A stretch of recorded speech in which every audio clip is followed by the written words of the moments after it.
You know, I grew up in country like this. My dad and I would ride our horses up to these amazing high mountain lakes. We'd ride back into some pretty remote wilderness areas with incredible streams and meadows and wildlife. I love it here.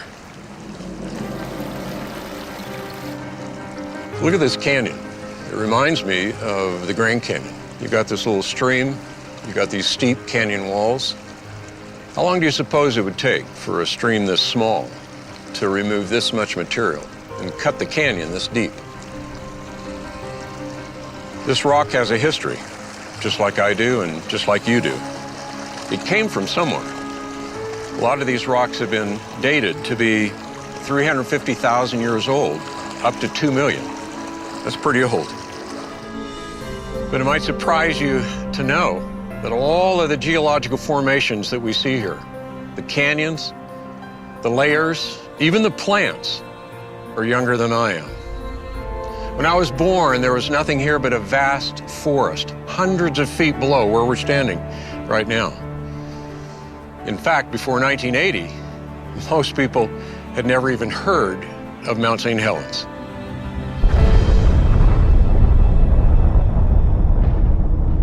It was in that year, on May the 18th, that molten rock created a steam blast with a force of 20 million tons of TNT.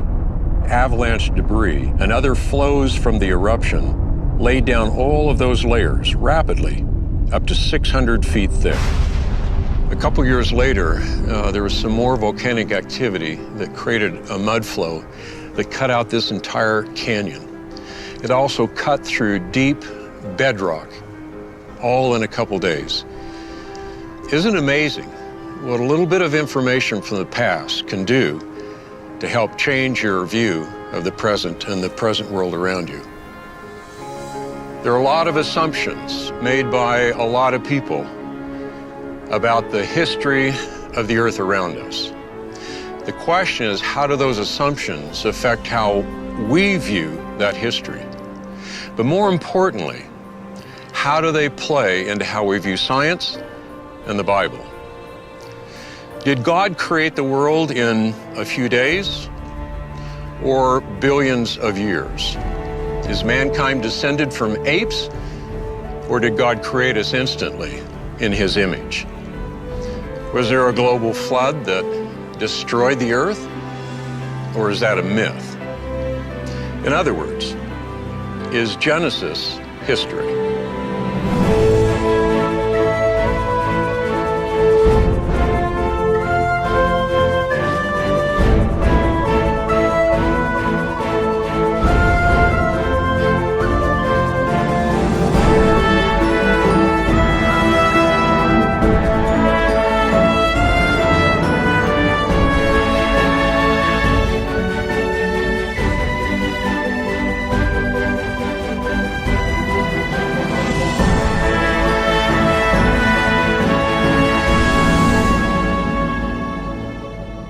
When we think about the history of the Earth, there are a lot of things we need to consider.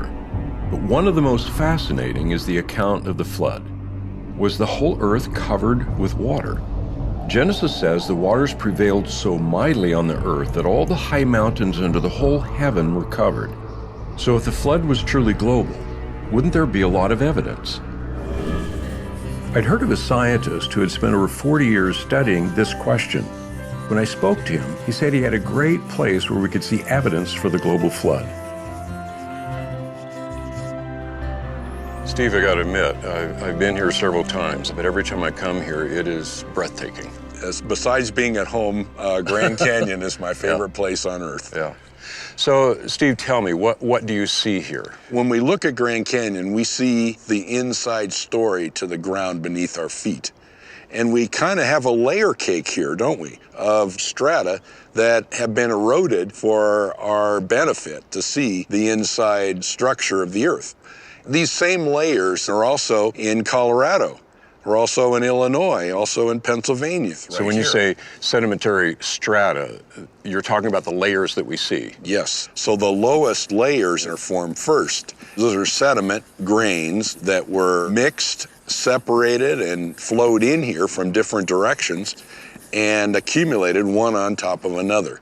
And then, of course, naturally, they convert to rock. So you're saying that the solid ground we're standing on right now, if we went back in its history, it'd be liquid? Yes. So the ocean is doing some amazing things, and water of incredible power is depositing the layers we see in the canyon. And are there fossils in all of those layers? There are marine fossils through all the layers. But the standard explanation is there were 17 different advances and retreats of the ocean over the North American continent, and it was extended over hundreds of millions of years. And what is the evidence that you see here that would say that doesn't seem to make sense? The 4,000 feet of flat-lying strata in the canyon are flat, and relative to one another, we look in between the strata layers and we don't see the passage of time in between layers. You mean erosion? Erosion, especially, and channeling on any great scale is not visible. And then we look at the strata themselves, and they provide evidence of rapid, very rapid sedimentation. Just minutes or hours is all that's needed to make layers. Well, tell me about the story of these layers. I mean, how did they get here? In the 600th year of Noah's life, on the second month, the 17th day of the month, the same day were all the fountains of the great deep broken up and the windows of heaven were opened. My understanding is the ocean floor upheaval occurred. Some type of magma or earthquake propelled the oceans over the continent. So that's why we get these marine fossils in these layers. Yes, and we have 6 months the waters prevailed upon the earth, another 7 months or so for the water to subside. The 4,000 feet of strata probably represents the early and middle part of the global flood right here in Grand Canyon. We have other strata locally in this Grand Canyon region. That's called the Grand Staircase.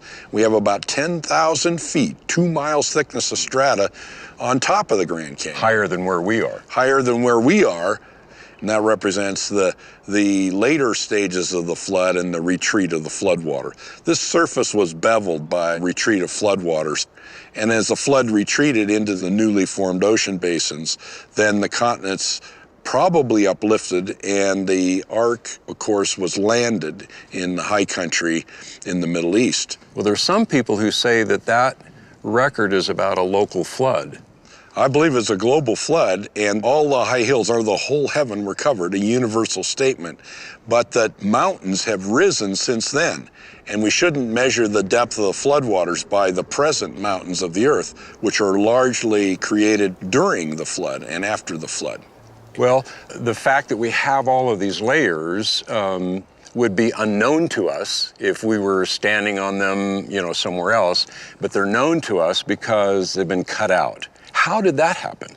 Well, it was the story that we all learned in grammar school. Okay, Colorado River, over tens of millions of years, cut the Grand Canyon. Most geologists have jettisoned that idea. It's hard to sustain a canyon like this for tens of millions of years. You can't imagine a canyon enduring that long with erosion. Is that because it would have eventually, the sides would have collapsed and broken down?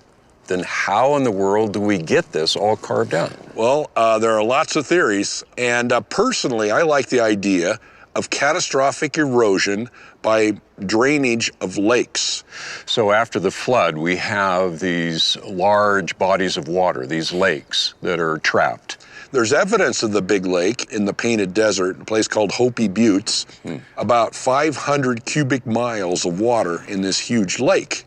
And so the dam breaks, and all of that massive amount of water then is now pouring out and carving this. Yes, and how long would it take to erode Grand Canyon? Maybe weeks, but not millions of years. Time is not a magic wand that solves all the geologic problems of the world. Jettison that way of thinking about millions of years and then start thinking about catastrophic process like you've seen at Mount St. Helens, and that'll help you understand Grand Canyon. Everywhere we looked, Steve showed me evidence of the incredible power of moving water. It quickly laid down these enormous layers, then quickly eroded them away. Steve wanted to show me where the floodwaters first hit the continent, so he took me deeper into the canyon. Steve, when you said you were going to bring me to the bottom, you weren't kidding, were you? We're at the bottom, aren't we? So we're in this big side canyon to the main Grand Canyon, and we're looking at the granite basement rock, which is the core of the continent, if you will. And then we see the flat-lying strata on top of it. The boundary between the granite rock below and the Tapete sandstone above is this surface we call the Great Unconformity. Why does it appear to be such a stark line? I mean, it's clear. I think it's an erosional boundary of colossal scale. We're looking at something that shows the magnitude of flood flow over a surface. And is it just here? The Great Unconformity is continent-wide. I've seen it, I believe, in the Middle East. It's over in Europe. It's in Africa, and here it is under the North American continent. So we've got this layer. How thick is this layer? What goes up from here? Well, we have the Sauk mega sequence here, if you will, 1,000 feet of sandstone, shale, limestone that goes continent-wide. There are 4 other big sequence packages of strata that sit above it. Those are also very continuous like this. What we're seeing here is rather representative of the rest of the world. It makes one really question the notion that this all happened because of a small local flood. We're talking about something enormous. The power-moving water was beveling and pulverizing rock, depositing great thicknesses of layers and calling our minds to think about a global flood. The conventional story is entirely different, though. It would say that there is a lot of time between each of these layers. Some people have said that the Great Unconformity boundary here represents 500 million years. You mean between the granite we see and that first layer of the sedimentary rock? Yeah, they say that there may be 500 million years there. Okay, and that's what their explanation of Earth history would ask them to consider. Yet when you come here and look at this, nearly a featureless plain. It's not exactly a plain, but it's a gently rolling surface. And would that be the product of billions of years? Or would that be the product of the power of water planing off a surface? Time is foreign to a good explanation here. And so we want to explain what we see. Everywhere we look, we see the power of water. And it's water on a colossal scale, and that's the story here in Grand Canyon. It's not a little water and a lot of time. It's a lot of water and a little time. Time really is the central issue when talking about the history of the Earth. How much time did it take to form what we see around us? It seemed clear to me that a global flood would have transformed the Earth quickly. Yet I know many people think that the world formed slowly over billions of years. What was the real difference between these two views of time? I needed to talk to someone who could tell me more about science and history and time. Since my background is in computer science, we met at a place where I had personally experienced some of that history.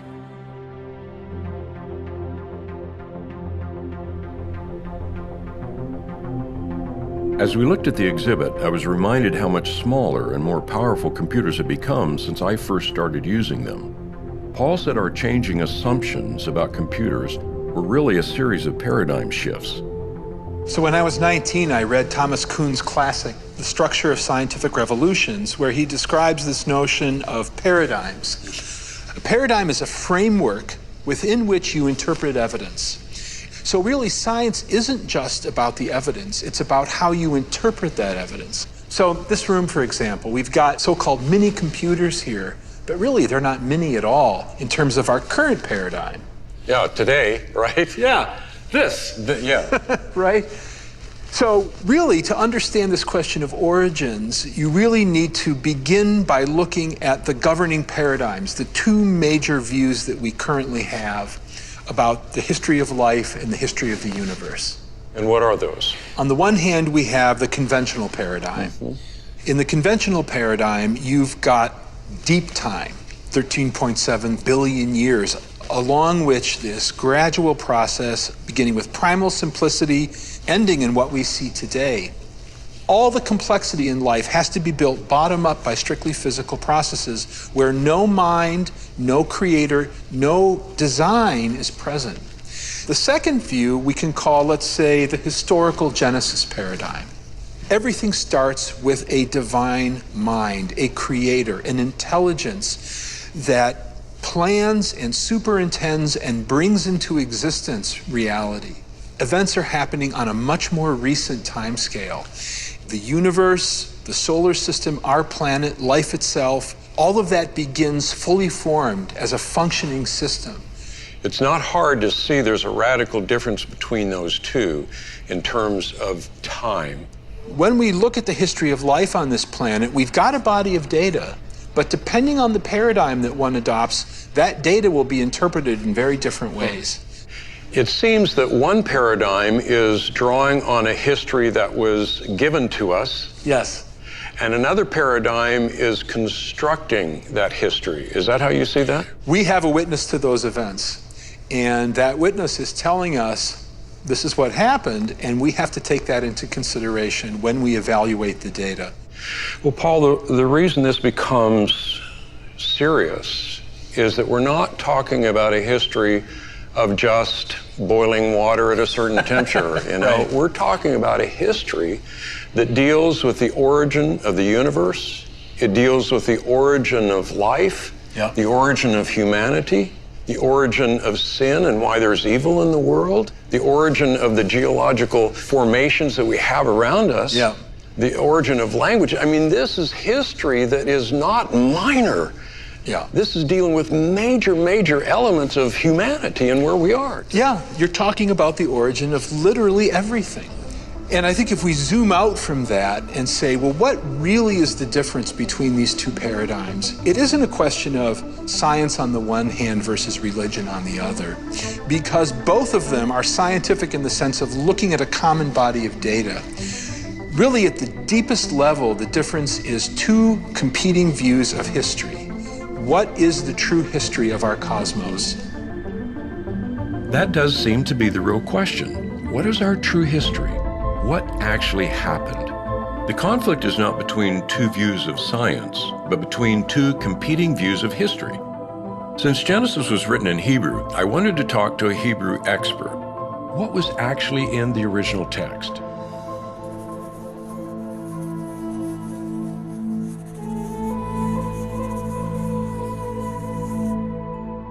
The first word in Genesis is Breshit.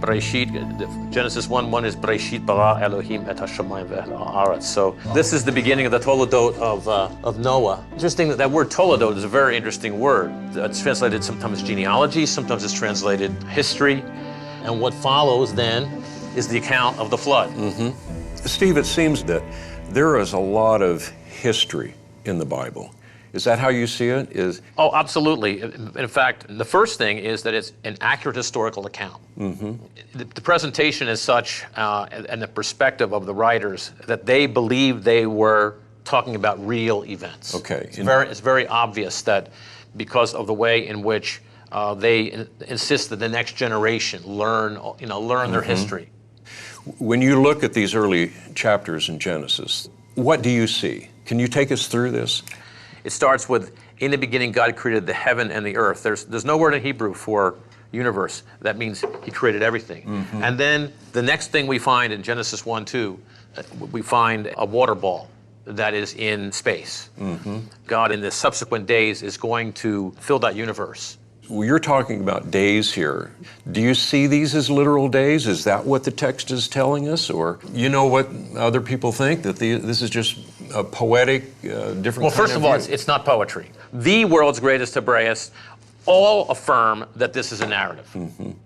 They say that that's one of the unique features of the Genesis accounts of creation and the flood, is that they are narratives, because in the ancient Near East, they are done in epic poetry, which is very different. And here we have narrative to indicate that this is historical. What that means is that you should understand the words the normal way in which those Hebrew words are understood. The word yom, it means day. The foundation of its usage is what we mean by a day. It's a 24-hour day. The only way you'd want it to mean a longer period of time is if you impose an alien concept to the text and say, well, I think that these are ages, and therefore yom has to mean ages. What you have to do is start with the text. Yeah. If we start with the text, yom means day. So when we come to the passage that talks about the creation of Adam and Eve, you're seeing that as a clear historical event which would stand in direct opposition to the conventional paradigm that man evolved out of a long, long process. The biblical text is not compatible with the standard, the conventional paradigm. The Bible teaches that the Lord God formed man, artistically breathed in him the breath of life, created him in his image. And then, of course, woman is created. We have marriage. We have the fall. And then in Noah's genealogy, we have the entire flood account. And the flood, is it a global flood? Well, I mean, I don't know how many times, I think 35 times or so, the word kol, which is all, occurs in the flood narrative. If this is a judgment on mankind, then it has to be global. We continue through these first 11 chapters of Genesis. We come to chapter 10, which is called the Table of the Nations, which are the sons of Noah. It mentions in that chapter that the people are in their different nations and their languages. So Moses goes back in Genesis 11, 1 through 9, and explains how the languages develop. And so we come to the Toledot of Terah. And the Toledot of Terah is not going to be about Terah. It's going to be about his famous son, Abraham. It just seems so apparent that there's no disconnect between all of that and everything that we see in the beginning. It's just one long historical narrative, is it not? It is. As a matter of fact, the genealogies form the structure, not just for Genesis, but the narratives are embedded in the genealogies. The genealogies are picked up, that's actually called the Toledot, in the book of Ruth, to establish that David is a descendant of Judah, which is required by Jacob's prophecy. And then we move into the New Testament. How is the pedigree of Jesus established? With two genealogy, one going back through Mary's line, all the way back to Adam. Steve, in light of all of this that we have seen, how important is the historical narrative that we find throughout Genesis, including all of the generations that are laid out there? How important is that to Christianity? It shows that Christianity has a historical basis. It's what the scriptures say, and the scriptures represent actual historical data. So Christianity it's not a leap in the dark. It is understanding that it has a very strong historical basis, and that our Savior is also our Creator. These genealogies are incredibly important. If Jesus is descended from Adam, and Adam was created on the sixth day of creation, then the earth can't be very old. So where do the millions of years come from? I met a geologist at a place where he said we could understand this better.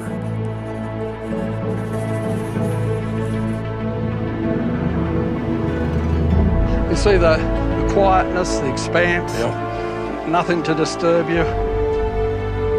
Yet you've got the reminder that it was explosive in the past. There was this volcano back here, the Cindercone volcano, and it belched out this lava flow that spilled out across this countryside. Just a huge amount of basalt, lava. Yeah, but it's actually small compared to the lava flows that we see in many places. And there's something like 1,000 of these volcanoes around here. And the little one behind us here, we call that a cinder cone volcano. You call that a little one? Yeah, well, it is. I mean, these volcanoes are small. Mount St. Helens, 1980, when it erupted, okay?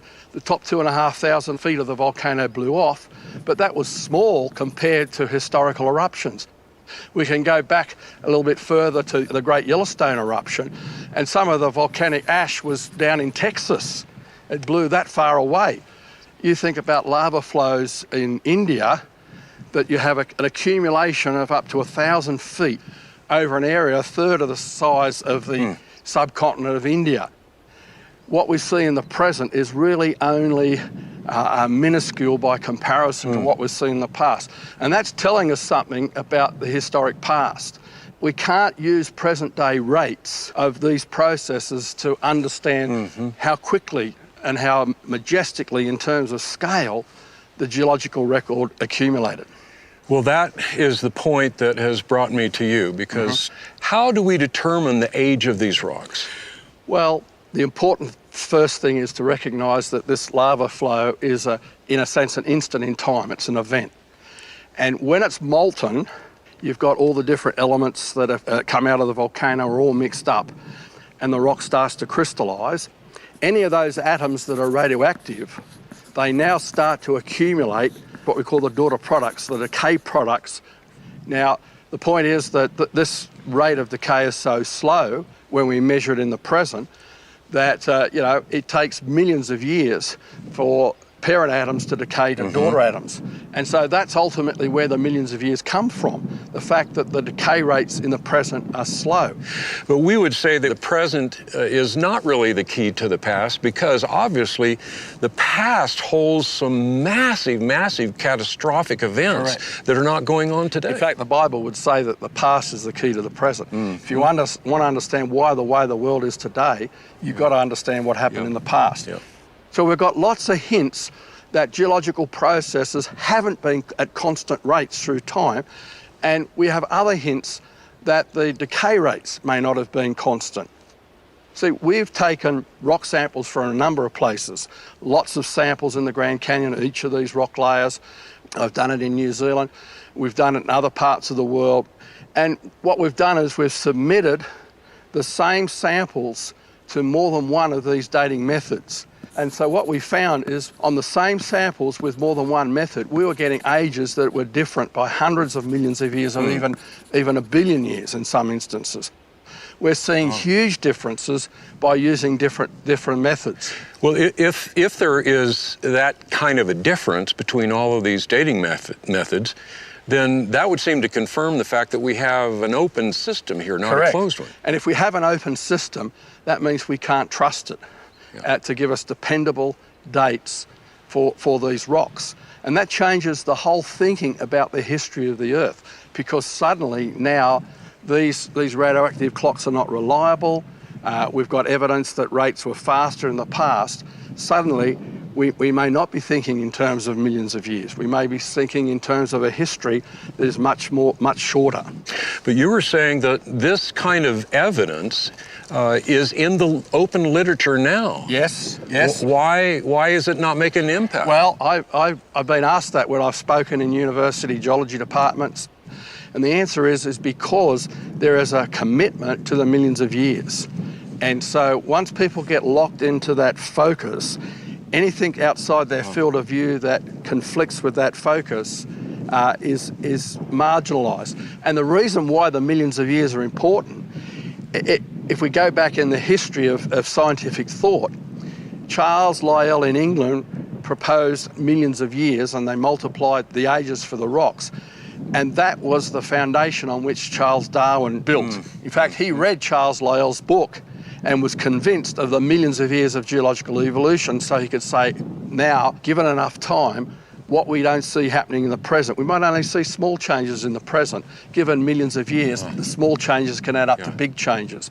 And so if you want to have a way of looking at the history that says that we got here by chance, random processes over millions of years, then you've got to have rocks that are millions of years old. Otherwise, you've undermined that whole foundation of that view of Earth history. So time becomes the critical element for the conventional paradigm. Exactly. And that time has to be deep time. Andrew said when you study the rock formations, they show evidence of a young Earth transformed by a global catastrophe. So he took me south to Sedona to see it for myself. The important thing to note is that this landscape is actually very stable. There was lots of erosion in the past to carve out this whole terrain, but those cliffs and the valley floor are very stable, which is why you've got the vegetation. Today, everything's much, much quieter. Today's processes are extremely slow, but they can't explain how we got this erosion, how we got these layers, how we got these cliffs. All right, so you wanted to come here because you see evidence of a young Earth because of what's here. What do you see? Yes, well, the first thing we notice is the extent of these layers. It's like a stack of pancakes. For example, the red unit that goes all the way across our field of view, that's the Schnebly Hill Formation. And above that, you can see the first white unit is the Coconino Sandstone. And above that, you've got the Turaweep, and at the horizon, you've got the Kaibab Limestone, which is the rim rock of the Grand Canyon. And, you know, here we are, 70 more miles from the Grand Canyon, and these layers are still here. Yeah. It's almost hard to imagine the volume of material that represents. Yes, take the Coconino Sandstone.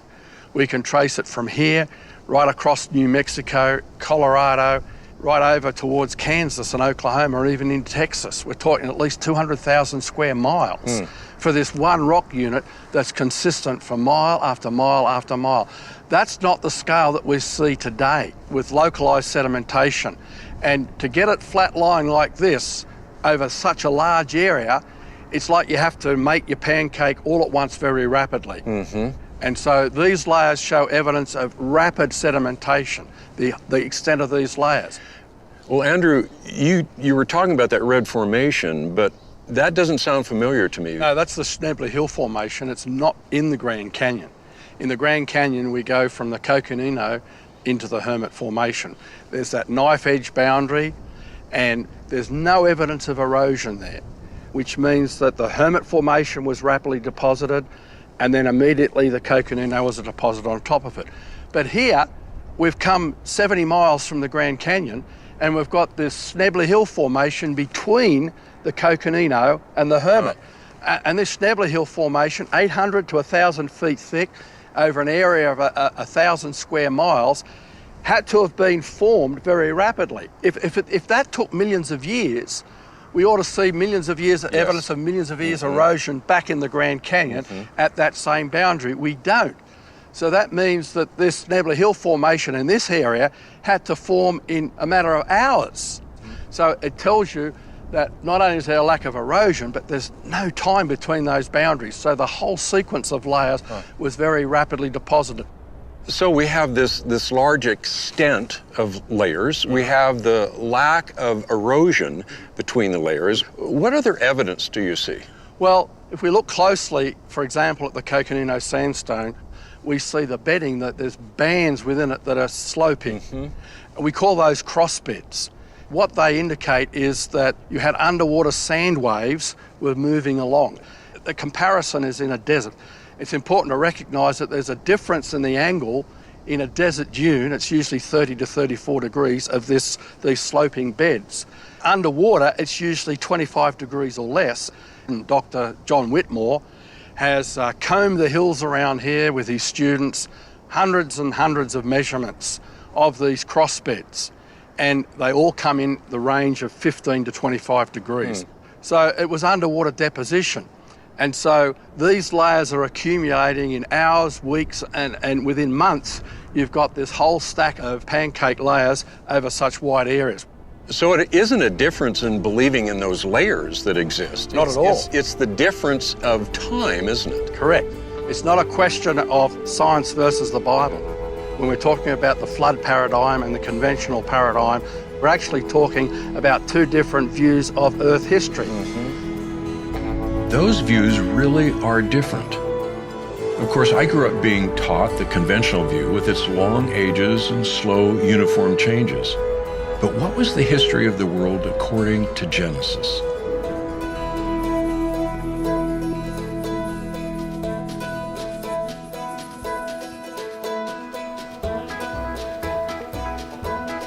Kurt Wise took me from one fascinating place to another, showing me evidence of fossil forests, explaining the rapid formation of coal, and talking about the complex design of biological systems.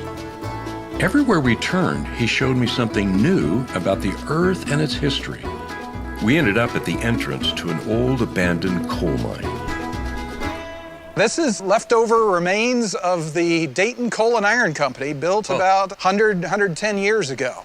Well, what's amazing is if you didn't know that history, and if you looked at these rocks, you would think they were very ancient. In fact, if we were in Greece, we might think they're thousands of years old. It's hard to tell just looking at the structure itself. Well, Kurt, then I need for you to do something to me, because I know that the conventional paradigm looks back in Earth history, and it's a straight line, a lot of uniform processes and so forth. But the Genesis history is telling us that it's not that uniform. Yeah, that's a good point. In 2 Peter chapter 3, it talks about people in the latter days saying, where's the promise of this coming? For all things continue as they were from the beginning of the creation. That concept that what you see in the present, what's happening right now, what's happening in the creek down below, what is happening in every place on the earth, is the way it's always been. It's always been for all of Earth history. The passage goes on to say, for this they are willingly ignorant. They're not just ignorant of these truths, they're purposely rejecting these truths. And it lists the creation and the flood. These are apparently events, according to the Bible, that aren't like the present. Right. And the neat thing is, that's what we see here. That cliff isn't actually in place. That cliff belongs about 1,000 feet up. It's slid down to its current location. That's a pretty big boulder. That's huge. That's okay, massive. now what kind of process in the present slides blocks that big down? This thing continues for a mile. But inside those rocks are yet further evidence of an event before that that's even bigger, even more unlike the present. And then inside those rocks are also fossils of a time period that's very different than the present. So that, according to the claims of Scripture and according to my own experience, you can't use the present to judge the past, to understand the past. But if you go all the way back to the beginning, you realize that the Bible lays out what I would call epochs of Earth history. Major periods of time. Just different things happening during each of these epochs, that if you lived in any one of the other epochs, you would never understand the previous epoch, because it's so different. The first one is the creation itself. In 6 days, God created the entire universe. He created the planets and the stars, and he stretched out the universe with his outstretched arm. That's obviously not happening today. He's not creating planets. In fact, at the end of that passage, he says he ended his creation work. Then we move into what I call the Edenian epoch, the period of time when Adam and Eve are in the Garden of Eden. And it's very different than the present. We get the impression from that passage, for example, that Adam and Eve, if they had not sinned, would have lived forever. It's hard to even conceive of human beings living forever. So it's a different world, wildly different. How long it lasts, we don't know, but it suddenly terminated with Adam and Eve eating of the tree of the knowledge good and evil, rebelling, and God cursing the creation. He changed the rules in the universe. Now no longer is the sun going to be able to burn forever. No longer are we going to be able to live forever. So it's hard for us to even imagine what that would be like, because we only see the laws are... And we wouldn't have come to that conclusion if we didn't have the Word of God. We didn't have this... And that's what I think the Word of God has been given to us for. So we slide into the third epoch of time, what I call the antediluvian period, the period before the flood and after the fall of man. It's a world that's different than the present. It's got the same natural laws going on, but it's a different set of critters, different set of plants. It's a little bit warmer Earth. The continents are in different positions from what they are now. It looks significantly different. Well, that's what we see in Peter, where it talks about that world being destroyed. So the flood was not just soaking everything. This was radical change, wasn't it? Yeah, if we're right about what we've understood so far, we got continents moving, smashing together, creating mountains. Mountains are rising to tens of thousands of feet. You've got water washing across entire continents. We're ripping thousands of feet of sediment off of the old continents and then depositing thousands of feet of sediment on top of them again. We're looking at earthquakes of astonishing power. So this change then from what you call the antediluvian epoch now into the post-flood. Basically, the earth has got to recover from a global flood. The atmosphere's got to recover, the geology, the rocks have to recover, plants and animals have to spread across the earth. You got lots of water, humongous earthquake, humongous volcanoes, and more or less that period of recovery is a slow decrease in intensity and frequency of those things. So would it be in that period that we would see the Ice Age, for example? Yes, that's ironically, the Ice Age turns out to be, in our modeling, a consequence of the heating of the water during the flood. Water is evaporating off the oceans, that cools the oceans. The water is then moving over the continents and dropping enormous volumes of water. Now, in certain places, the rain's going to come down as snow, but coming down so rapidly and without break that it can't melt and accumulates into thick sequences of ice until they're miles thick.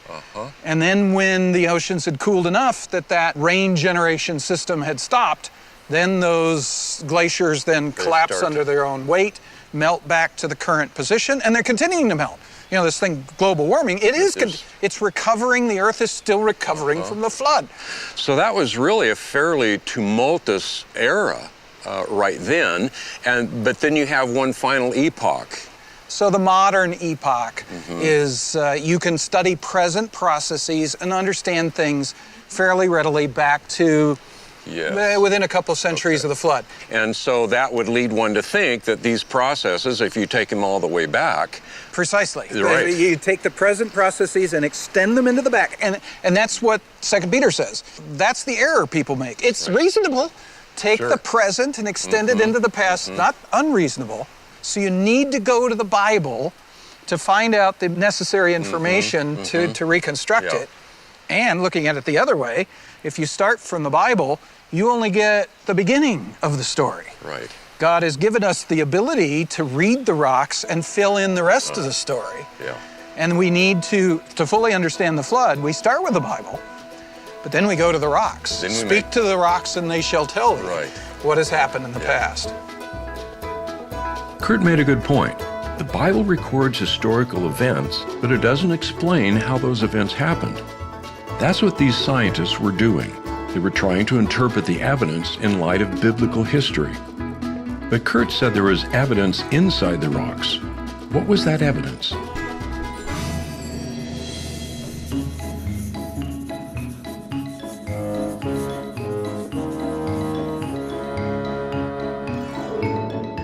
I love coming to natural history museums. For me, as a paleontologist, it's like the chance to go to a zoo. It's all the animals that used to live before the flood.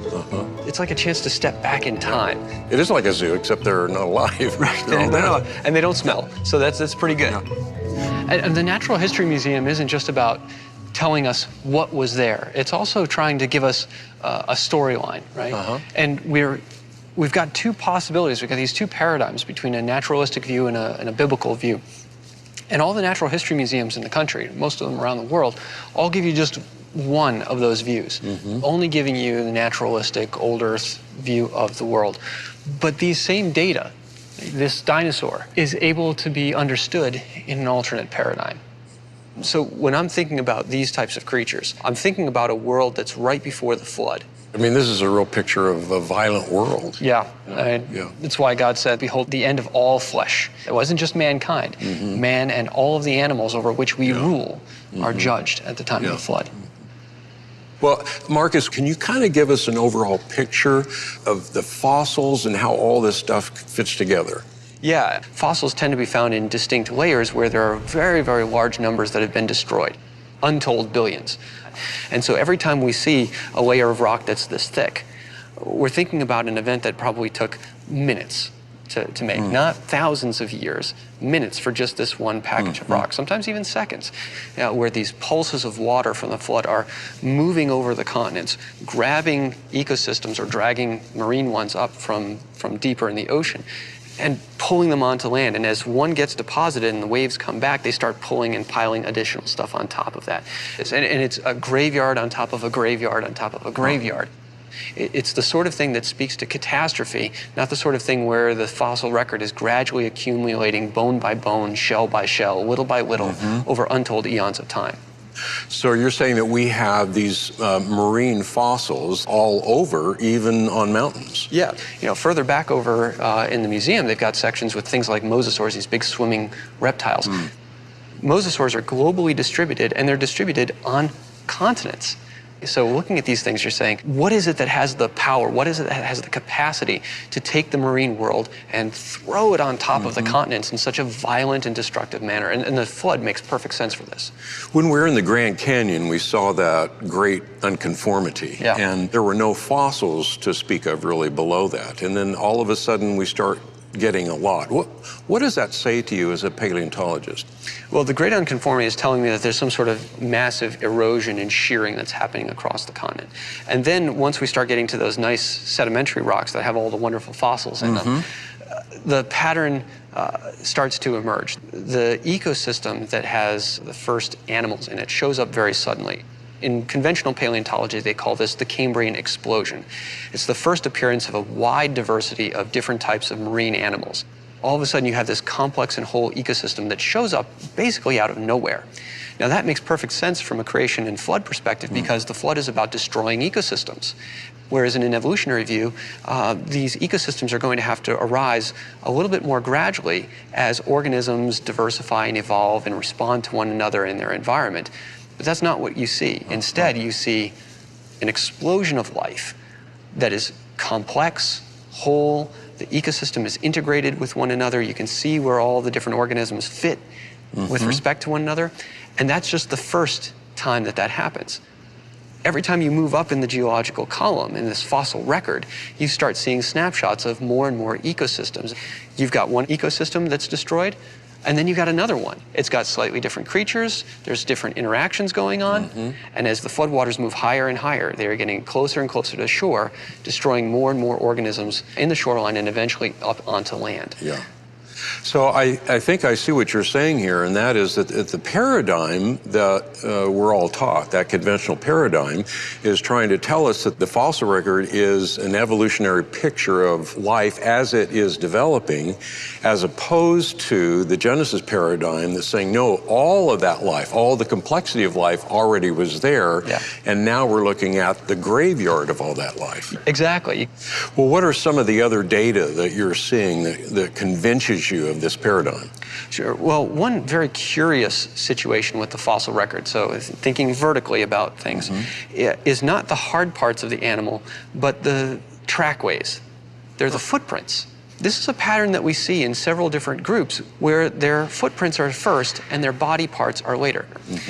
For the trilobites, for the amphibians, for the dinosaurs, the first time I find evidence of them in the fossil record, it's from trackways, not the hard parts. From an old Earth perspective, that's really weird and hard to grapple with because you have millions of years between the trackway production and ultimately the animal that made it. But that obviously doesn't make a whole lot of sense, right? Because if there's trackways, there's animals, and those animals have bones and teeth and shells to them. Why aren't they fossilized? Instead, the pattern's telling us something different. There's no time between when somebody leaves a track and when somebody gets buried. But the fact that those trackways are still there, that should tell us something as well, shouldn't it? One, it tells us that the deposition or the placement of the next layer on top of them had to happen very, very quickly. Because, again, you go out onto a beach and you walk in the sand, your trackways are destroyed very, very quickly. But the fossil record is showing us something very different from today. This is death in a moment, right? This is death in an instant. And we're talking about a world that was complex, whole, integrated, and the flood is destroying that world sequentially and burying it in a vertical fashion. And so I think looking at the fossil record as a record of life is partly correct, but it's not about life's development. It's about life's attempt to survive an event that ultimately consumed all of them. Well, that would make sense then, because when God was talking about destroying the earth with the flood, it wasn't just the destruction of human life, it was the destruction of all life. And so now the world we live in is, as you said, radically different than what that was before. Yeah, when we look at the T-Rex, when we look at the mosasaurs, when we look at all these animals as ferocious carnivores, and they really are, I mean, they're terrifying. But that's not what they were initially created to be. And so these sharp teeth, these devastating claws, and the behaviors that go along with them all seem to be part of the curse. And part of that is genetic, part of it might also be just some modifications, but these organisms, by the time we see them, and this is important for us to remember when we come to a natural history museum, is you're not seeing the world at Creation Week. Right. You're seeing the world as it existed at the flood. And that world was one that was filled with violence and was a pretty terrible place to be. I realized that the billions of creatures buried in those layers are a silent testimony to God's global judgment. I decided I wanted to see one of those layers of fossils for myself. If the dinosaurs had died suddenly in the flood, wouldn't it be obvious?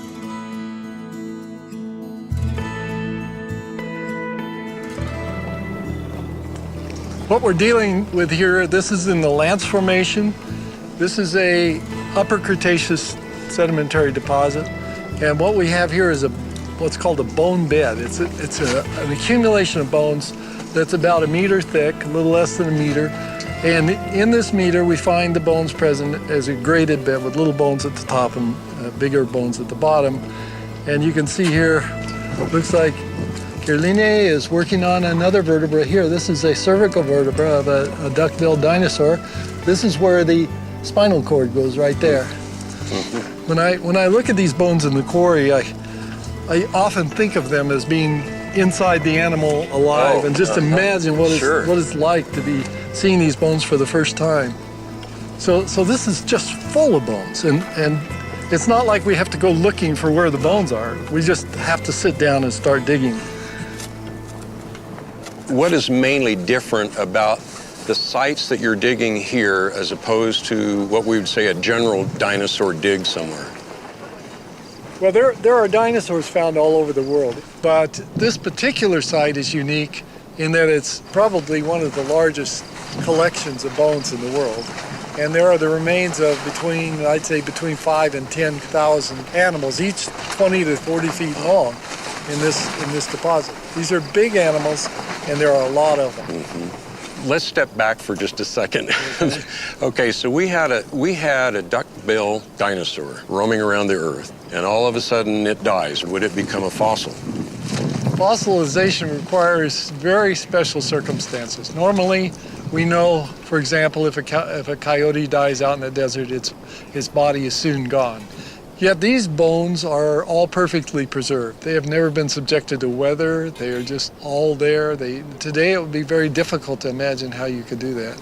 To some extent, we would really say that to find a fossil is rare. Even though we have many, many fossils, in terms of things that die, it's rare if they become fossilized. It is rare. It requires special circumstances, not the least of which is rapid burial.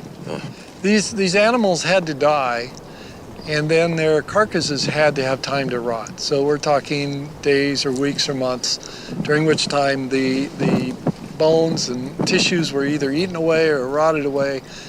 And then the bones that remained were deposited instantaneously in this environment, because they're in a graded bed with big bones at the bottom and little bones at the top. And you can see that here. The big bones are all down at the bottom.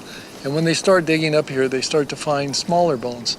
So that condition requires a sorting process that can only take place during a catastrophic emplacement. So when we look at the dinosaur fossils, rather than looking at them from the standpoint of we have early dinosaurs, then middle dinosaurs, then later dinosaurs, you're looking at from the perspective that all those dinosaurs were in existence. They were all living, and then there was this huge catastrophe that brought them to an end. The dinosaurs are already dinosaurs when they first appear. They look just like anyone would think a dinosaur looked. And this is an enigma for those who believe in the evolution of the dinosaur. It seemed that everywhere I looked, there was a growing body of evidence that fit the historical record of Genesis. It wasn't just one thing, it was many things pointing in the same direction. When I was with Art, he told me about some recent discoveries of material inside dinosaur bones. So I traveled to a lab in Arizona to talk to a scientist who is doing some of that research himself.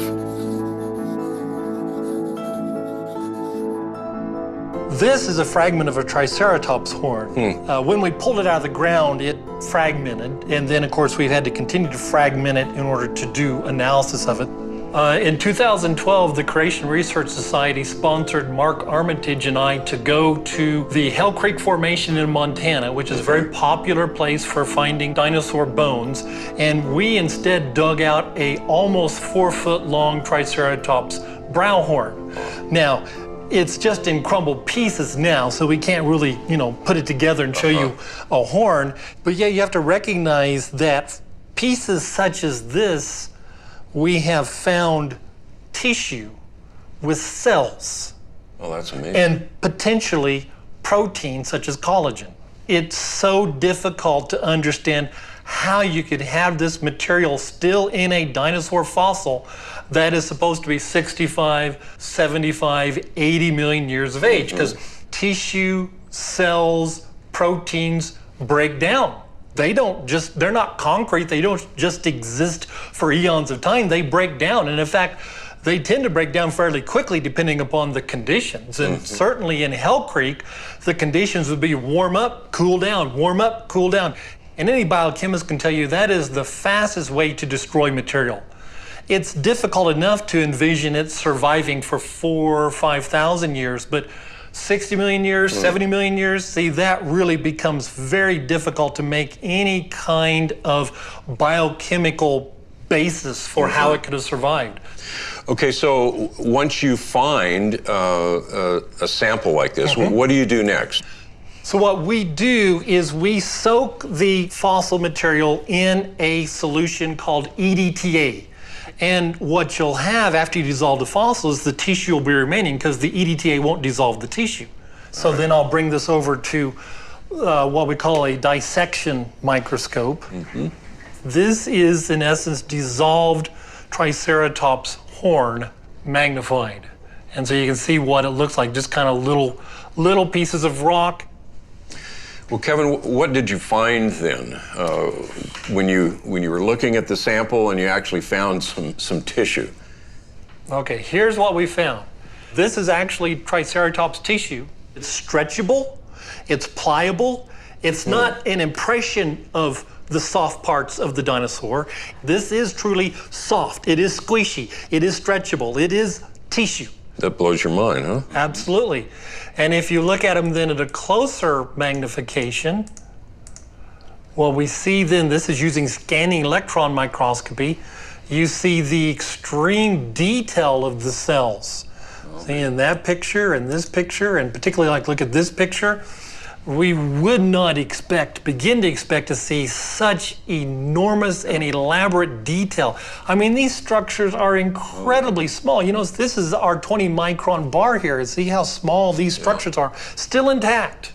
It would take very little to break those. So at best, you would expect that all that would have broken off and been long gone. So that has to have shaken up the scientific community. What's been the response of all of this? The initial response, when Dr. Schweitzer first published her work, which is what became very popularized in 2005, it generated a lot of response. And so initially some of the reaction was rejection. Oh, it's contamination.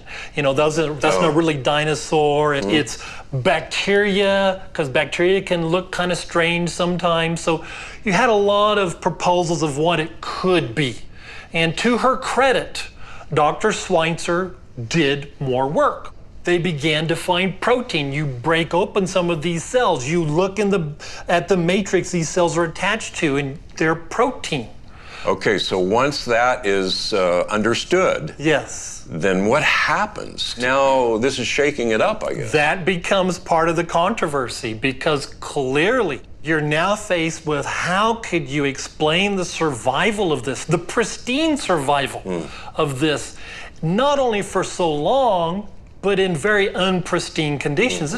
And so then the controversy has been, how do you explain it? And if you read some of the literature, there's almost like desperation because they recognized what the implications of this could be. Now, some people would claim, well, it means nothing because we know how old they are, and therefore it just means it survived somehow, big deal. But how do you know how old they are? Well, you use methods, supposed methods of dating. Well, this is a method of dating. The tissue itself can't be discounted as part of a method of dating. So why do you say that doesn't count, but this does count? Well, it's all the paradigm drives your conclusions. The paradigm is it has to be old. Therefore, methods that give us an old fossil are what we choose. Something that doesn't give us an old fossil, like tissue, we have to reject or explain away. At least to me, and of course I'm not a microbiologist, but I think most people would say, well, that just seems reasonable to think that maybe these are not that old. Clearly, this is in violation of the dating process. It challenges the entire dating process. If the fossils of dinosaurs have been dated incorrectly, which I would say this is clear evidence they have, then it's very likely the fossils of any organism have been dated incorrectly, and therefore then the geologic ages themselves are incorrect. What you're saying is that if you pull out the notion of a long period of time, you're pulling out a major foundation for the conventional paradigm. Absolutely. In fact, time is the critical component for evolution. If you're going to say that a simple cellular system became a multicellular system that then became fish, and the fish then jumped up on land and grew legs and started breathing air, and then that creature grew feathers and wings and started flying. So if you give us time, we'll claim to account for all of this massive change of organisms, but we got to have the time. Everything seemed to come back to the question of time. I remembered Andrew saying that Charles Darwin accepted millions of years first, then fit his theory of evolution to that assumption. But why is time such an important element to evolution?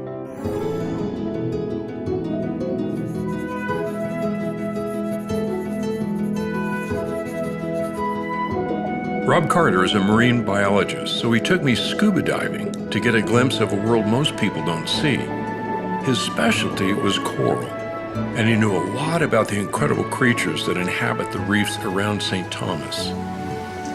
Oh man, we got the sharks here.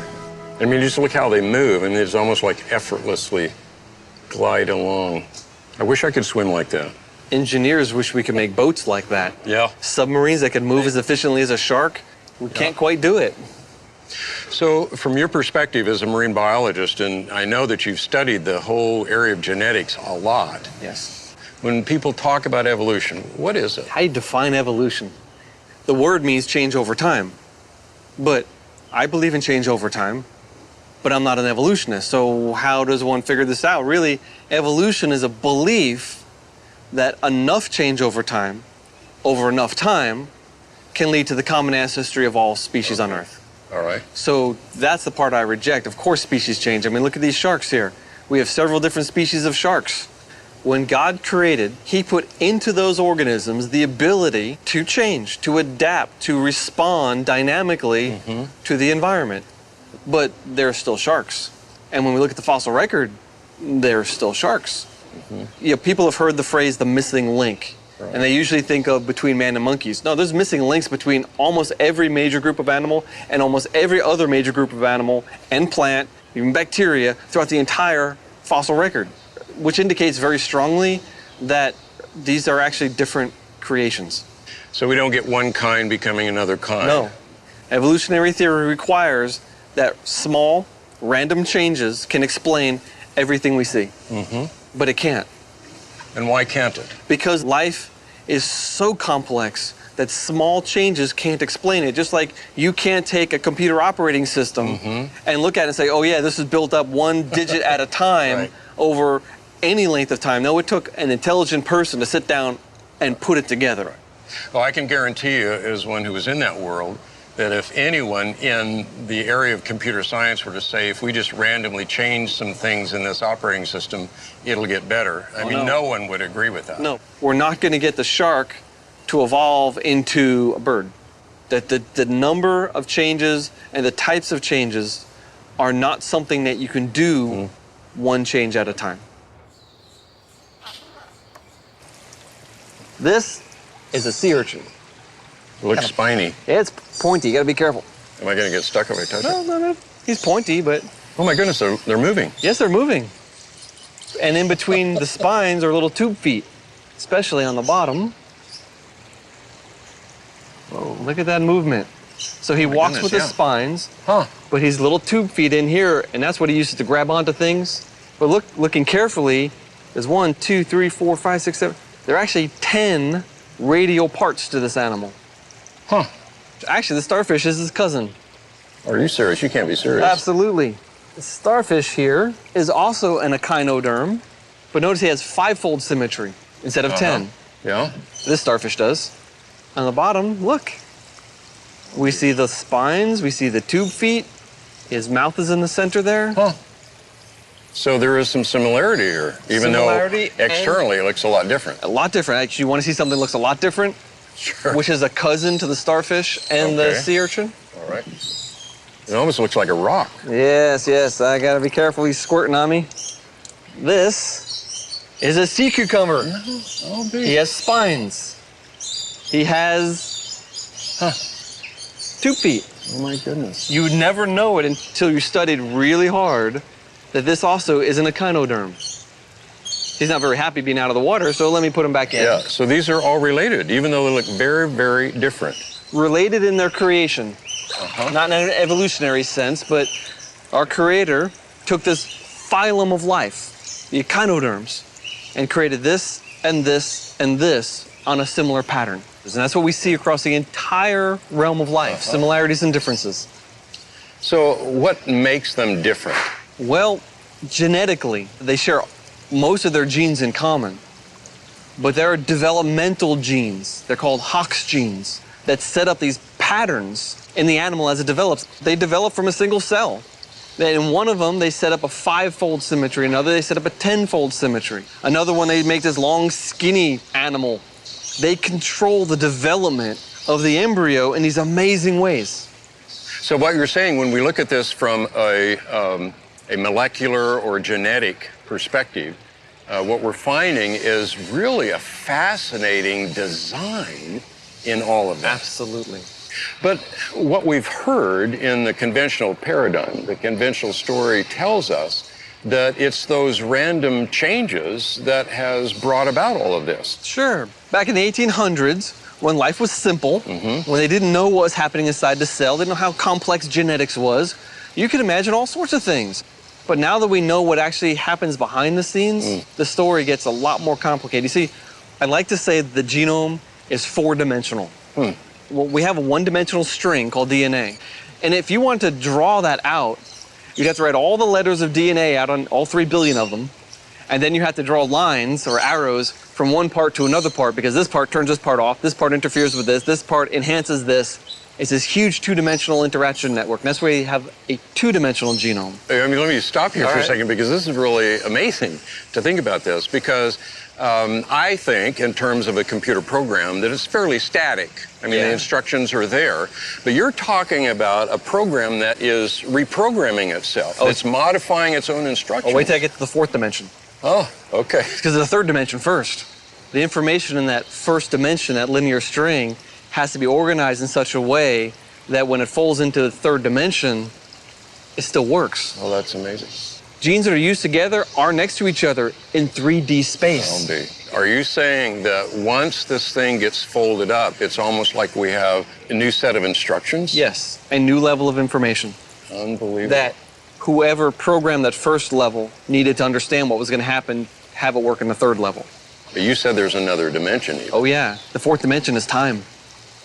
And how does that work? The genome changes shape over time.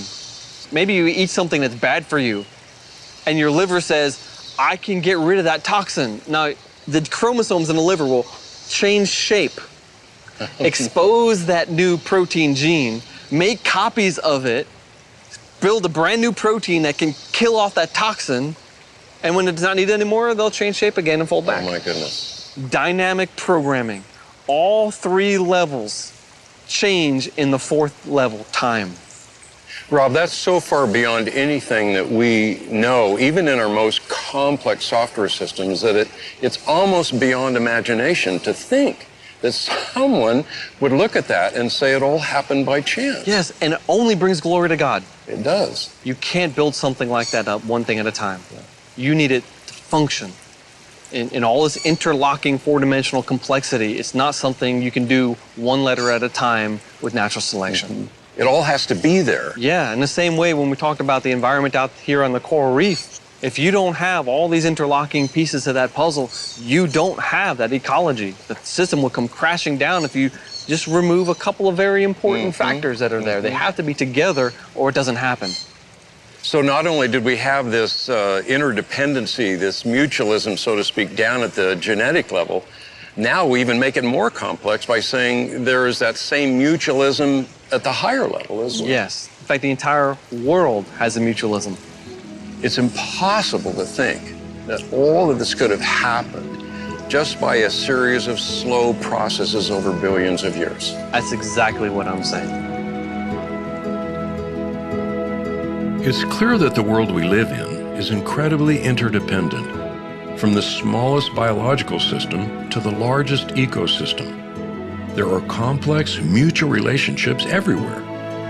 I realize that creation in 6 days makes the most sense from an engineering perspective. You need everything working together at the same time for everything to function properly. And that's exactly how Genesis says God created it.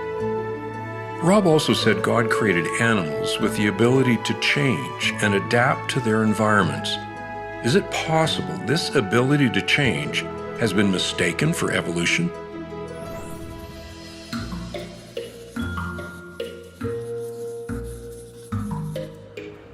As Todd Wood and I walked through the zoo, we saw incredible beauty and amazing design wherever we looked. I noticed the great diversity between some animals, as well as the remarkable similarity of others. As a biologist, what do you see when you see all of these creatures? Yeah, when I look at this, these lions specifically, I'm seeing cats myself. And all the other cats they have here at the zoo, they all have this underlying catness to them that's really apparent. It's really apparent when they start playing, right? You're seeing them playing with some sort of ball or something, and they're just like a cat. They look like a cat. You know, scientists would put that into a family called Felidae. And I would understand the felids to be representatives of a single created kind. So the continuity, the similarity there is so significant that I'd say, yeah, these guys have all descended from a single pair of critters that was on the ark, and that eventually generated all the different sorts of cats that we have today. So rather than just a random accident, it appears as if all of these different species are coming from a really elaborate design. Oh, absolutely. And it's not just a design like God, designed and created the lion. It's God created something that could make a lion. So it's more like, a multi-tool or a Swiss Army knife where you got all these pieces that you can just pop out whenever you need them, but it's all just one thing. So give me some other examples of created kinds. Yeah, so you've got the grizzlies and the polar bear. Those are all members of the bear kind. You've got ducks, swans, and geese. The thing about the dog kind is really interesting. So you take just this wolf-like creature, and we can breed in only a few hundred years many different breeds. Well, Todd, that's kind of fascinating now to think about what God was doing when he was bringing two of every kind. What do you think was going on there? Oh, yeah. I mean, he doesn't have to bring every little variety onto the ark. So when you actually do the calculations, and okay, so we don't know exactly how many created kinds there were on the ark, but maybe a couple thousand, and they're small. Most animals are quite small, so you have room to spare, literally room to spare. And all of that diversity that we have today is built into those two of every kind. Well, Todd, we're looking at the zebras, and they're all unique, and yet all of these creatures are just so much complexity and diversity. How does the standard story, the conventional paradigm, explain all of that? Well, they would use evolution, right? So millions of years, random variations, all things that are alive now, that cactus, that zebra, the grass here, it's all related. We all go back to a common ancestor that lived billions of years ago. And through the process of mutation and genetic variation, And natural selection, that's where we get the stuff that we have today. So, natural selection, what is it? Does it have the kind of creative potential that we need for all of this? Natural selection is basically all about killing off things that aren't fit for the environment. So if you're a finch in the Galapagos and you have a really tiny beak and the only food available to you is really big, hard seeds, you're gonna die. And that's exactly what we observe. And so we can watch over the generations as the beak size and finches change in the Galapagos. But they're still finches, they're still birds. The notion that natural selection can generate all of the diversity we see, that's not been demonstrated. What we find most often with natural selection is that natural selection does a lot of fine-tuning. So right over here, we've got these oryxes, right? Beautiful creatures and very, very pale colors. The wild range of the oryx is right on the southern end of the Sahara Desert. And so you can see, yeah, the coloration makes sense. If you get a really dark colored one, that's going to be really easy for predators to find. And so they end up being these really beautiful light colors. And that's an example of where selection would take a variation and turn it into an adaptation. And that brings us back to the notion that a really exquisite design in the beginning I think so. Absolutely. Has provided these creatures with the ability to survive and to change for their benefit. Absolutely. So the ability to be able to change your coloration like that, to be able to fit an environment, that's got to be built into the system before it starts. Now, don't get me wrong, I mean, natural selection and random variation can do amazing things. I mean, it's pretty astonishing the kinds of changes that we can see, but we don't see one kind changing into another. All we see are variations that happen within a created kind. So there's a felid tree, which has all the cats on it. There's the canid tree, which has all the dogs on it. There's the ursid tree, which has all the bears on it. There's the equid tree with all the horses on it. Each individual created kind then has its own individual tree, so that you end up with something like an orchard or a forest. As a scientist, it seems what you're saying is that the Genesis paradigm answers all of this data better. Ultimately, I think it does, because it embraces both similarity and difference. Now, as we've already said, there's lots of questions that are still out there. But I'm pretty confident, given what our paradigm can explain, I'm very confident that those answers are going to be found. After we left the zebras, we made our way to the gorillas. Todd wanted to talk about the question of human evolution. Todd, we see it all the time, a new discovery, new skulls, new skeletons that supposedly solidify this whole link. Yeah. What do you see there? Absolutely. Well, I got some right here in my bag. Ooh, a skull. So this guy is a Neanderthal, very, very low forehead. So we have really tall foreheads. The face, the mid-face has been pulled out. But at the same time, well, it looks very human. So that's Neanderthal. Okay. You want to hold that one for me? Yeah. Okay. We have others that are very different. Oh, yeah. Now this one is Australopithecus africanus. So you can see really no forehead at all. It just slopes right back. Very, very small brain case. Muzzle sticks way out. So the face is sloped forward. What do you do with this stuff? I mean, there's many more that we could show, many more pictures, many more skulls, and you can see looking at them together, they're really, there's a lot of difference there. Yeah. Well, here's the thing. So all that created kind stuff that we already talked about, I can show again and again and again with multiple studies that I can find a discontinuity between humans and non-humans. So this thing lands on the human side. This Neanderthal here, it's one of us. This thing is not. It is different. But this would be just another one of those varieties of living things that God made in the beginning and that survived the flood aboard the ark. So when we look at Neanderthal man, we're looking at a human, but it's a human that, just like we find in dogs, we have a lot of variety of dogs. We got a lot of variety of people. So even looking back here at the gorilla, we can see the obvious differences between us and him, not the least of which is that he's in there and we can go home when we're done. And so those differences are really huge, aren't they? Yeah, absolutely. The image of God entails this idea of being God's representative here on this earth. Part of that, then, is having dominion and having authority. Spiritual quality that we have, that we don't share with animals like that. It's obvious we're different from the rest of creation because we're made in God's image. We're the only ones to create zoos so we can see the beauty of God's animals. And we're unique in tracking time and wanting to know our own history. But where does our concept of time come from?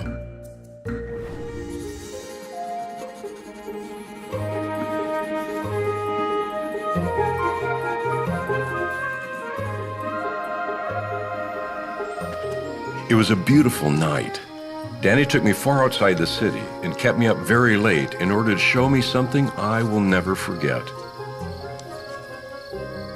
Oh my goodness, now you're gonna make me buy a telescope.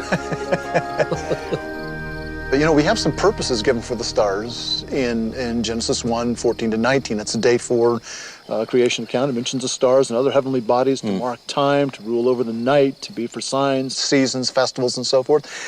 People have been using the stars for marking passage of time.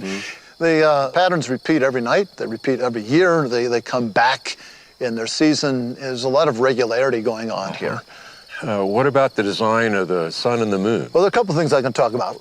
On rare occasions, the moon passes between us and the sun. Doesn't happen very often. And when that happens, the moon just barely covers the sun up.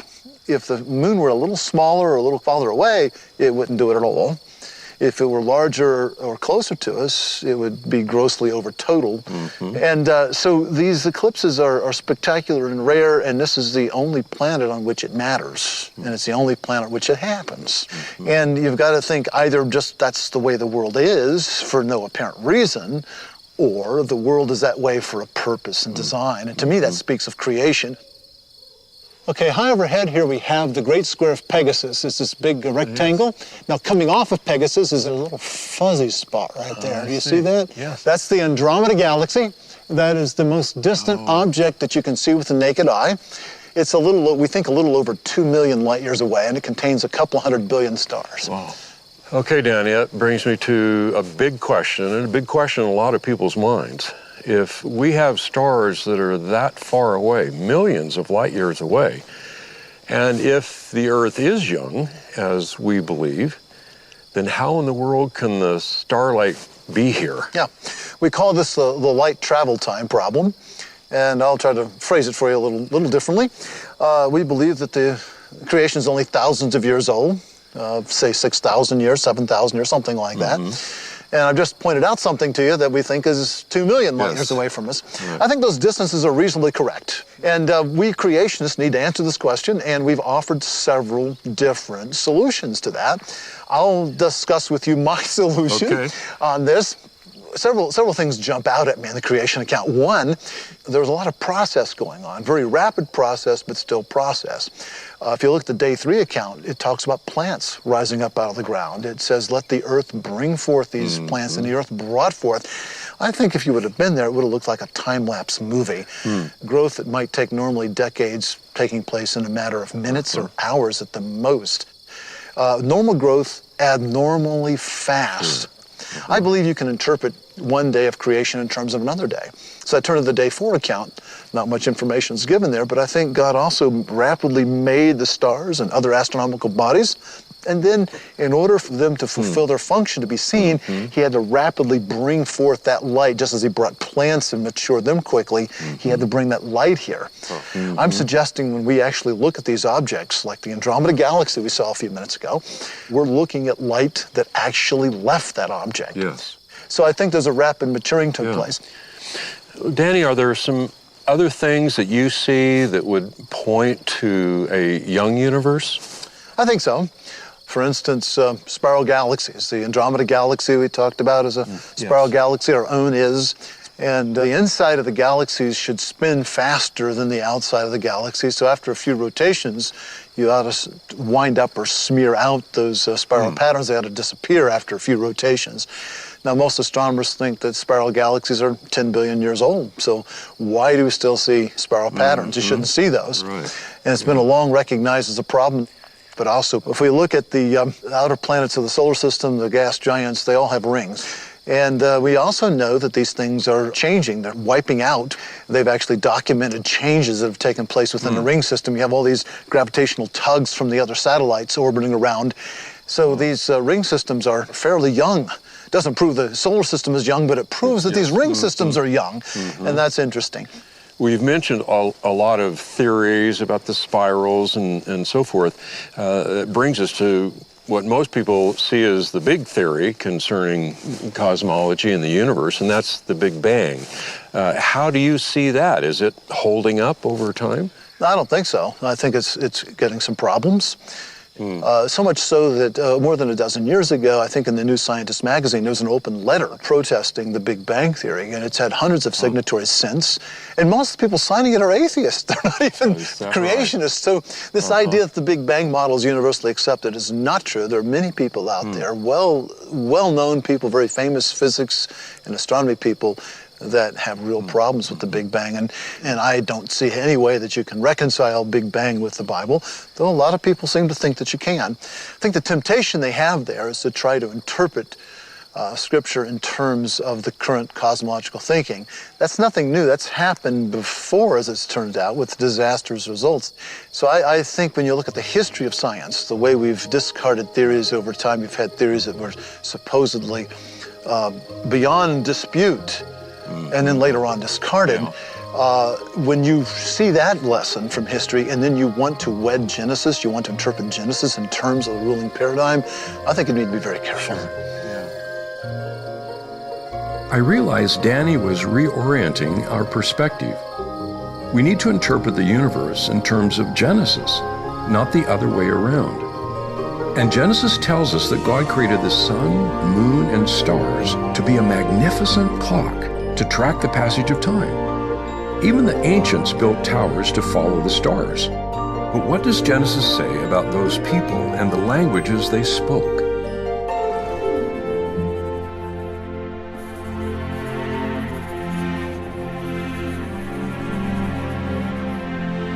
Doug took me to one of the best archaeological museums in the world to show me some of the unique artifacts that relate to Genesis.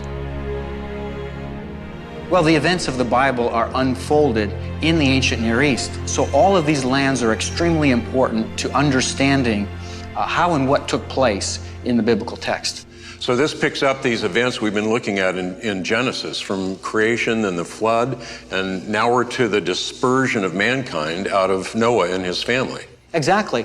And the dispersion would have taken place somewhere in this mountain range to the northwest of Mesopotamia. And what we see in the biblical text in the narrative is that a number of people have migrated down to southern Mesopotamia, the land of Shinar, and moved toward the process of urbanization, city living. And that's the famous Tower of Babel. Absolutely. Do we know where that is? There are about 7 or 8 Babels, cities of Babel, in the ancient area of Mesopotamia. And so one at a time, I've studied all of those areas and found only one that meets all the criteria of the famous site of the Tower of Babel, and that is the site of Eridu, which is in southeastern Mesopotamia. We have signs of the expansion to the north, to the south, to the east, to the west, all the way as far as Egypt. And when you say evidence, that is the artifacts that we find in these archaeological digs? Exactly. There's an enormous amount and very specific kinds of material culture that attest to this expansion of people that I'm connecting to the post-Babel dispersion. Here are the beveled rim bowls, these two, which is that Rimkin brick that we see up there, and those 2 spouted jars. All of these diagnostic forms of pottery and material culture, they're found throughout the Near East. The Bible describes an event that's not just the confusion of language, but it's the dispersing of people far from that city. And because we see language or the written expression of language just pop up out of nowhere, and then different languages being represented through cuneiform script or through hieroglyphic script or other means. So you do not have a universal plan that's followed among all of the languages. You see great diversity in the forms of grammar from language to language, even in ancient languages. It seems then that the event recorded in Genesis about the Tower of Babel, that's a very, very critical event for archaeology. It is. So all of this fits perfectly with what we would see as the biblical account of how languages took place. It's really the only way of explaining this. So the integrity of biblical history ultimately is justified by the expression of these languages. Now, most of us think today of a tower, the kinds of things we see in big cities, big straight walls. Is that what they were building? Well, essentially, it's a variation of a pyramid, and there were 4 sides to it and several stairways that would go up to the top. At Eridu, we have a temple that existed in 18 different phases, and in every phase, it grew in its size and its complexity. And that final temple, that final phase of the temple, it was abandoned immediately, right at the time of the late Uruk expansion. Catacorner to the temple was an absolutely enormous platform. Do you think that could be the foundation of the Tower of Babel? Absolutely, and I would suggest to you that this late Uruk expansion, where this technology began, was something that spread with the people. We find forms of these ziggurats all around the globe. We find them in China, we find them in India, we find them in various parts of the Americas, we find them all over. Well, obviously we have evidence here of civilization and people beginning to gather together in communities, even cities. Do we have any other evidence of that? Absolutely. We can move forward to the time of Abraham because we know that Abraham lived at the site of Ur, which was also in southern Mesopotamia, at the end of the 3rd millennium BC. That brings us to the end of Genesis chapter 11. Exactly. In fact, you see some pottery, some cuneiform tablets, all dating to the period of the 3rd dynasty of Ur. It's amazing just as we're sitting here thinking about that, thinking about Abraham and that this represents the culture and the civilization that he lived in. It's a great tie to that record in Genesis 4. It is fascinating, and it gives you a feeling of putting your hands around the events that go on in the biblical text. When I look back through history, I realized each of these cultures had been impacted by the events recorded in Genesis. But what is the importance of Genesis to us today?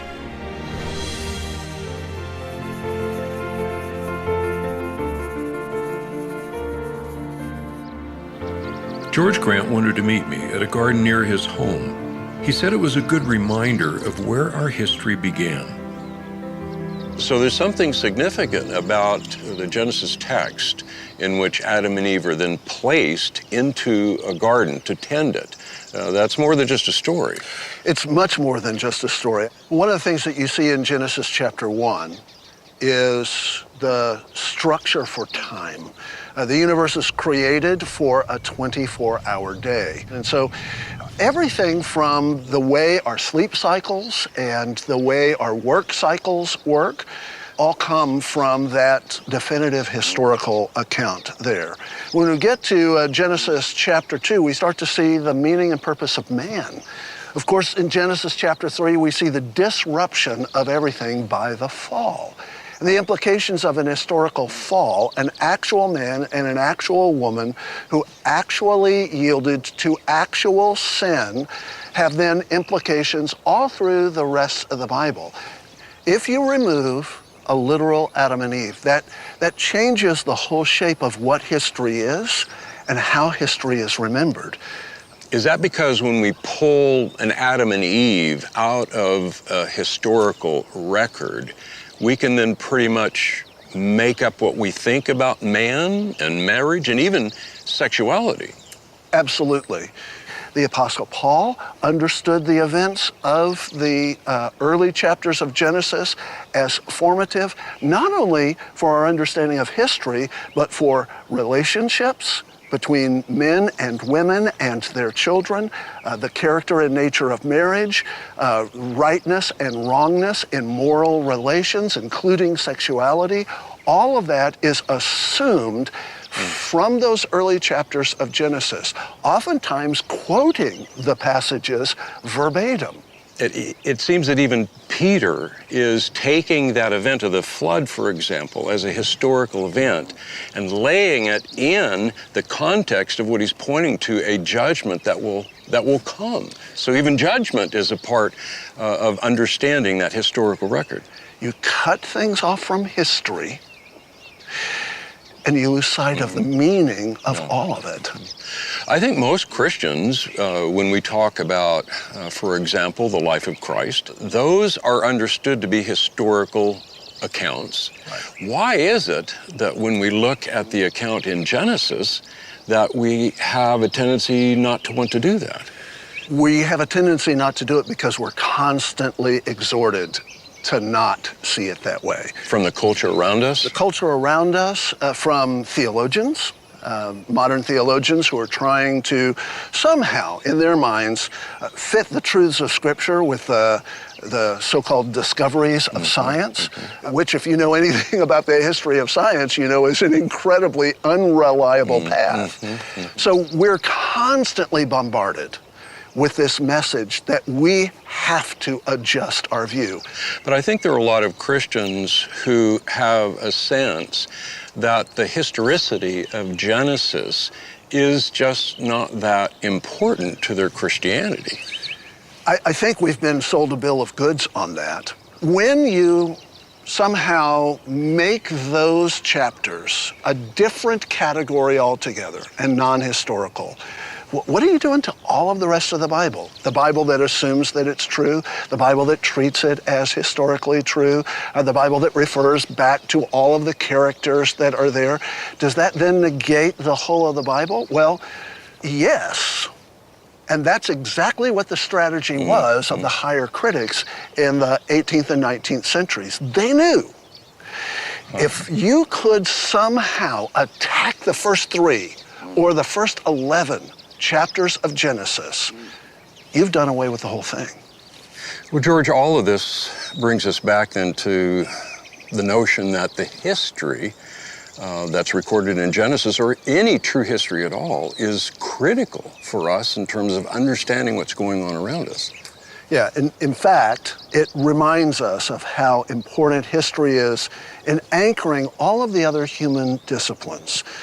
It is history that helps to inform science so that science can begin its journey of discovery in the world. So what history does is it tells us what happened.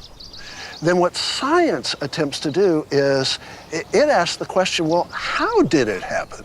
And then it begins to explore the how, the mechanics, the structures that were present in those events. If you try and reverse that, if you try and make science saying what actually happened, then you wind up having a worldview that is constantly shifting where nothing is certain. And moral relativism is the necessary outcome. And God has given us that bedrock. He's given us that foundation in that historical record. He's given it to us in that historical record, going all the way back to Genesis chapter 1 and the garden.